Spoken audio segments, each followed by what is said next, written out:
So gusto ko lang share sa inyo guys no, yung experience ko dito sa Philippine International Hot Air Balloon Festival 2026 na naganap dito sa New Clark City.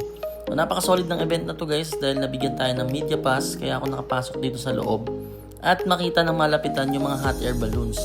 So shoutout pala kay Sir Ferky and Ma'am Armela na nagpahirap sa akin ng ID.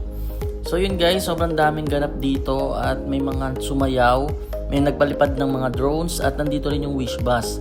So nakita namin talaga ng malapitan yung hot air balloon dito habang siniset up.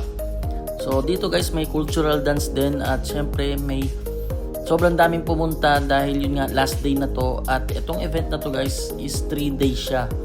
So 3 days guys nagpalipad sila ng hot air balloons at may mga sumakay din at syempre di mawawala dyan yung mga car shows, ayan, mga food nasa labas naka-setup and ayun nga sobrang nag-enjoy ako dito dahil dun sa night glow which is ito yung pinaka-highlight talaga at ito yung isa sa pinaka-inaabangan dito guys is yung night glow. Napaka-solid nito dahil sumasabay yung hot air balloon dun sa tugtog habang binublow nila yung light sa loob. So sobrang dami nanood niyan guys at yung last night nito pinapasok na nila yung mga guest para sabay-sabay manood ng malapitan.